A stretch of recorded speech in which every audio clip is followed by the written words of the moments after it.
Bienvenue à cette série de capsules d'information en lien avec les soins palliatifs et de fin de vie qui s'adressent aux intervenants du CIUS de la capitale nationale. Le sujet abordé dans cette capsule vise à présenter les principes de l'approche palliative intégrée ainsi que l'application de ces étapes dans la pratique clinique. L'intégration précoce d'une approche de soins palliatifs est vivement recommandée dès l'annonce d'un diagnostic d'une maladie avec pronostic réservé et peut être instaurée en même temps que des traitements curatifs qui visent à guérir ou prolonger la vie. Les soins palliatifs visent à soulager la souffrance et à améliorer la qualité de vie et s'intensifient avec l'évolution dans le temps de la maladie. L'intégration d'une approche palliative, tôt dans la trajectoire de la maladie, permet d'améliorer la qualité de vie des personnes atteintes d'une maladie avec pronostic réservé ainsi que celle de leurs proches. Cela concerne tous les intervenants impliqués dans cette trajectoire.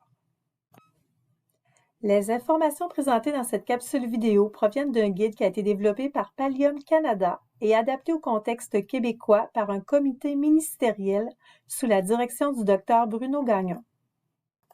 Ce guide présente des outils et des ressources adaptés au contexte canadien et québécois et propose 3 étapes à appliquer, dont la première est l'identification des usagers qui pourraient bénéficier d'une approche palliative intégrée.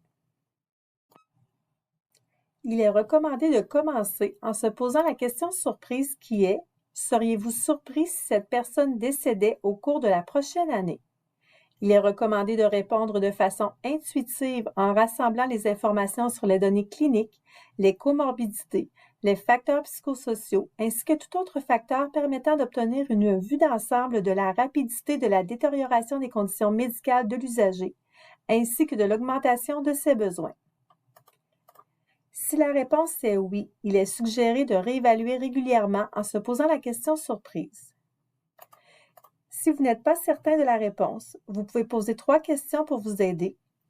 Vous devez identifier si la personne présente des indicateurs généraux de déclin de son état fonctionnel, qui sont une diminution des activités, la présence de comorbidités, des capacités physiques générales décroissantes associées à des besoins croissants d'aide et de soutien, un stade avancé ou instable de la maladie avec apparition de symptômes complexes, une perte progressive et importante de poids qui se définit par une perte de poids de plus de 10% au cours des 6 derniers mois, des admissions répétées pour des crises imprévues, des événements dits signaux d'alarme et un taux d'albumine sérique inférieur à 25 grammes par litre.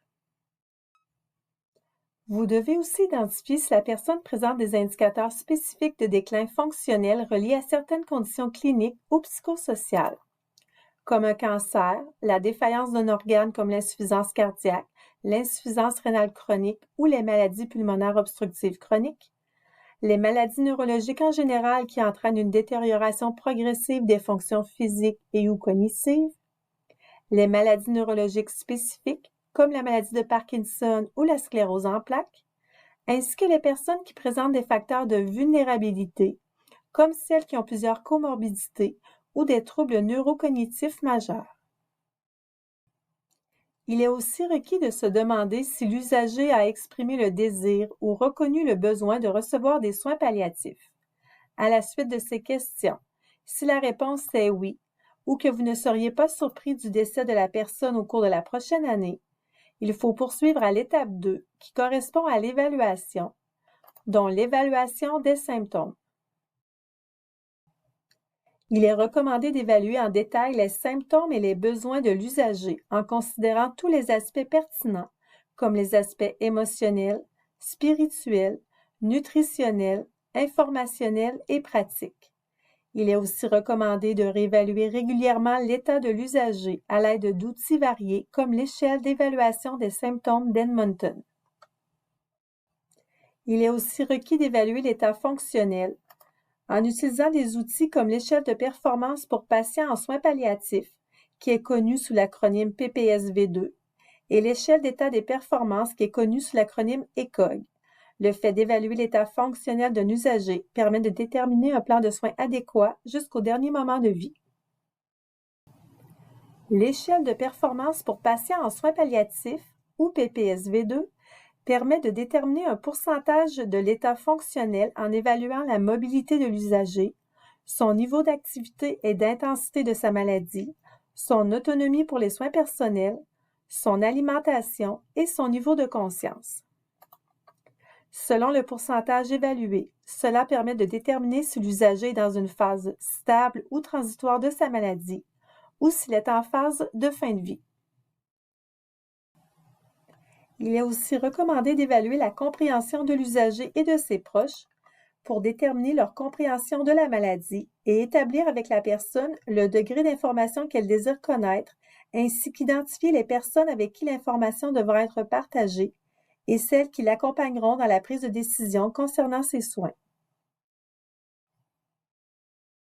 La troisième étape consiste en la planification et l'organisation des soins, qui comprend la gestion des symptômes dont il est recommandé d'utiliser des guides de prise en charge comme le livre de poche sur les soins palliatifs Pallium Canada, des guides de pratique disponibles sur Palliscience, ainsi que des applications mobiles pour téléphone intelligent. Il est possible de télécharger gratuitement un mini-guide sur le site web de Palliscience. Avant de faire l'achat de tout document ou application, il est important d'obtenir préalablement l'autorisation de son supérieur immédiat. La planification des soins comprend une discussion avec la personne et ses proches pour déterminer les objectifs et les niveaux de soins désirés. Il est recommandé de planifier les soins en se basant sur le pourcentage évalué avec l'échelle de performance pour patients en soins palliatifs. Si le pourcentage de l'échelle PPSV2 est supérieur ou égal à 70, il est requis de commencer la discussion avec l'usager et ses proches.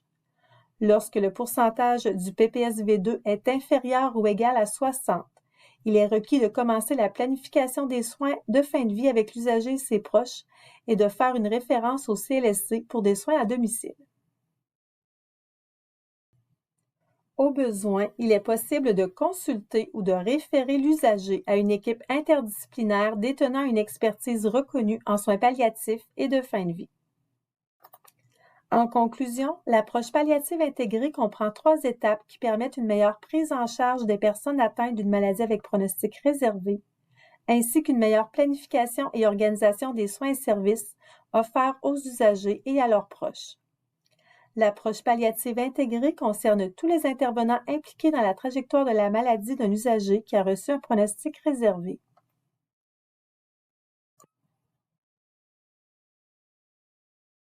Le contenu de cette capsule vidéo a été validé par le Dr Bruno Gagnon. Merci d'avoir pris le temps d'écouter cette capsule vidéo et d'intégrer une approche palliative dans vos soins afin d'améliorer la qualité de vie des usagers en soins palliatifs et de fin de vie.